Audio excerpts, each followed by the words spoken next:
Hello and welcome back, everyone, to Rocket Rabbit Commentaries run through of Burnout Paradise. And in this episode, we'll be doing something slightly different. Behold the Hyperion Rattler. It's this really sexy red and black stunt vehicle. And yes, there's a reason why I have to mention it's a stunt vehicle, because that's what we're doing this part. We're going to go and do some more stunt challenges. Yeah. Beautiful that we are going to the junkyard. But we're going to need a lot of reserve vehicles, like how in Ferris Bueller's Day Off they had to destroy as many as 6 Ferraris in order to pull off the climactic car smashing out the garage bay window for the finale. Now, why would they need so many Ferraris for that? Well, because they wanted to have a very specific climactic camera shot for it. Well, you figure you do the shot. Maybe the camera was off. Maybe the angle was not right. Maybe it just didn't look good enough. Or maybe they accidentally threw several of them into the ocean. Give yourself some options. Alright, so stunt runs, as we covered way earlier in the playthrough, are honestly my least favorite event type in the game. Mostly because it's very difficult for me to actually remember where the hell the stunt paths for the major city portions actually are located. Oh look, we scored a drive away, which still actually kills our stunt total. Drive away, like a hit and run. Yeah. Hey, a super jump, and we actually landed it. Yay! So, we're up to 12,000 at the moment. Alright, now that we're at what is effectively the southern edge of the map, I can show off one of the safer stunt paths, except it is not the safe stunt path. It looks like it's a safe stunt path, but it is not. You know, honestly, that looks a bit strange that they would have a vehicle blocking post on what appears to be a pedestrian walkway, as though to assume, yeah, we know these buffoons, these hooligans, if you will, are driving where they shouldn't be, so we're gonna be ready for them. Yeah. Who they're protecting, I have no idea, because in 16 parts of playthrough, I have not seen a single person outside of a guy riding a motorcycle. And have you even seen that particular person, really? No, he didn't have a face. He did have a helmet, though. You should always wear a helmet while riding two-wheel vehicles. Well, or even four-wheel vehicles, for that matter. I don't know about always. I mean, if you're obeying the speed limit and just going to the grocery store, you can probably get away with not wearing a helmet in those scenarios. But you probably should still have a helmet, simply because accidents do happen. I am still sick. That it does. And yeah, not only do accidents happen, but other people are not as skilled at preventing accidents as you may be. Yeah, you definitely shouldn't obscure your vision also. If you have to wear a helmet, if you find that the American Auto Association, or AAA, one of the most important agencies helping you stay safe on the roads while we take flight doing a $140, then by all means, protect yourself with a helmet. But just remember to keep your vision clear and your freedom to turn either to the left or to the right to check for other potential traffic obstacles. No, we have successfully gotten all the points we need now, because we're holding on to 45,000 now. And I thought we were out of time, though. No, we are out of time, but until we actually crash, this is one of the more important things that you have to know about Stunt Run. The stunt run clock is actually more or less how long you can hold on to your combo. It's a play clock. In other words, once time expires, then you can no longer add points with a combo. But just like in football, you can extend a play even after the clock ticks off 0, and then any result that happens is legal and counts. Yeah, for the most part. Anyway, we managed to line ourselves right up to another stunt run. Let us continue on with the stunt running. Chain your stunts together for maximum. Bravo Encore. I don't know. Well, a majority of the stunt names don't actually make all that much sense to me. There are several that are actually tied to the location, like Cliffhanger, and Cliffhanger very specifically wants you to do a couple of very precise jumps as you start off. But like, I have no idea what Bravo Encore wants me to start with.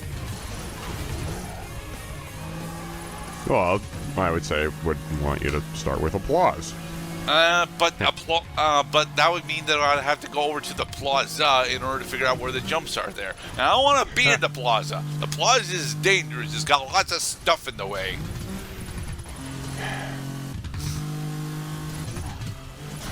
And can we land this super jump?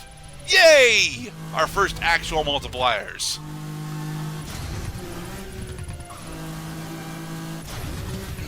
So what's new in the world of Cloud as we continue on with this stunt run that we're halfway done with?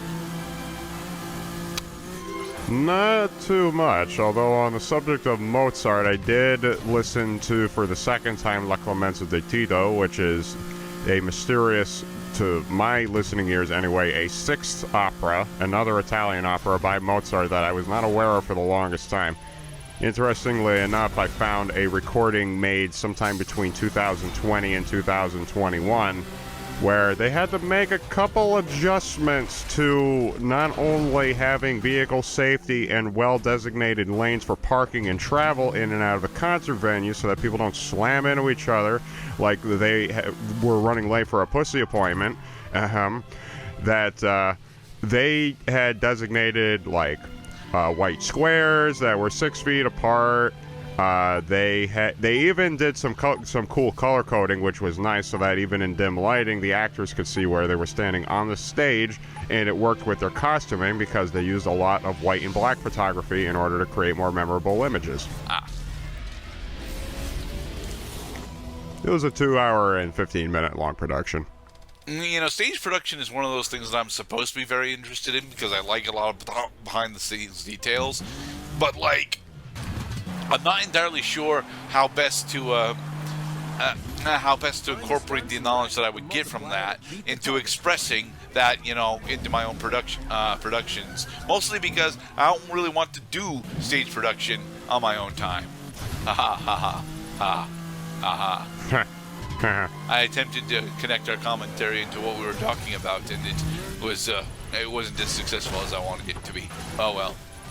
It's a hit or a miss, kind of like how you either miss the pillars that will force your vehicle to a complete stop, or you'll hit them, and then God has to give you another vehicle. Here's another instance of God having to stretch his mighty fingers and drop another perfectly usable car within a couple seconds of total catastrophic engine failure. Well, it's not even engine failure. It's more or less the front half of our vehicle has become too compacted to actually be able to, you know, have the aerodynamic stability in order to land jumps. La, la, la, la, air drag is a real thing, folks, and you need to account for it when you're doing, you know, various dangerous vehicle activities.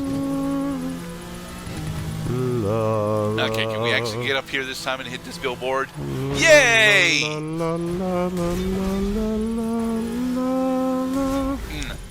And we lived! Haha! And that is enough points for this one. Yeah. My personal recommendation is, if you're going to be doing stunt runs, the very southern and very northern edges of the city itself have got some very easy areas to actually attempt to start your stunt runs. Success! Bravo, bravo! One more. Eventually. Are we unlocking another vehicle to go hunt down here? No, we are not. I would like to reiterate for yet another time that being sick sucks. Yeah. You probably should not also drive a vehicle while you are so heavily encumbered by illness that you're either delirious or you're unable to see out your eye holes. Yeah. Thankfully, I'm not that bad at the moment. I'm, just getting there. Link those stunts, beat that score. Off-road parking. This particular one wants you to take advantage of the fact that there are a lot of different parking garages scattered around the city. And if you manage to use them correctly, you can score several additional combo multipliers that you would otherwise be unable to access. However, climbing up the parking garages in order to score those is extremely time consuming, and if you're not boosting, you're likely to run out of your stunt clock. And can we jump high enough for this? Yes! Woo! Taking flight. Ah! Dang it!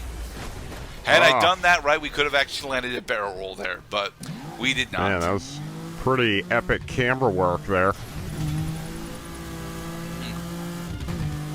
Alright, can we just make it all the way back down to the southern area? No, we're going to the northern area. Okay.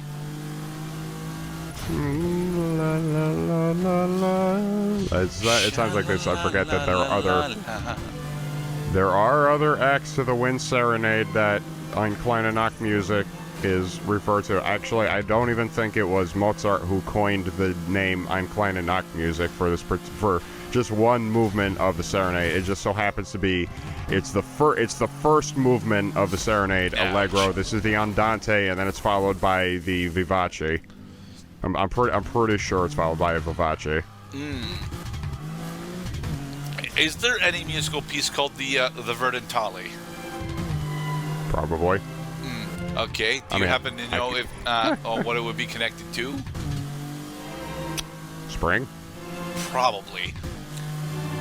I bring it up because Verity from Kid Icarus Uprising, she seems to me, just from her character design, that she would actually be into a more classical style of music.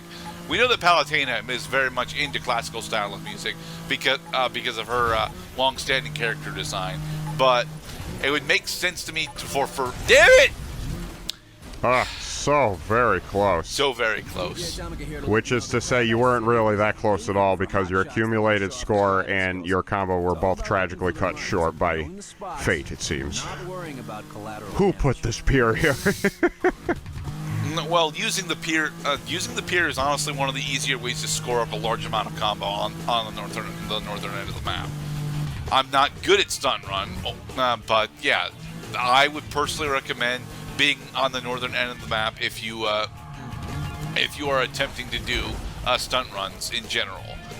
I prefer being on the southern end of the map because going over to the Lone Stallion Ranch from Southern Expressway is just significantly easier to score upwards of, either 6 or 8 combo multipliers. And at 6 or 8, you can usually reliably get 100,000 points doing that. There's a ramp. Yeah, but we did not take the ramp, so. There's one for the blooper reel. Ouch. Say, God damn it, if you're going to put my car back on the road and in motion, give me a clear pathway. Or you can at least spawn me in a state where I'm not immediately crashing. Stupid game, smart enough to tell when you're about to die or when you're about to live, but it doesn't know how best to give you a convenient restarting spot. To be perfectly honest, that's one of the more consistent complaints that I end up having with Burnout Paradise. It has a problem. It has a recurring problem where if you crash, it's like a 50-40-10 shot of you not being able to continue on where you crashed from. In the next episode, we'll continue doing more stunt runs, apparently. Be safe, everybody.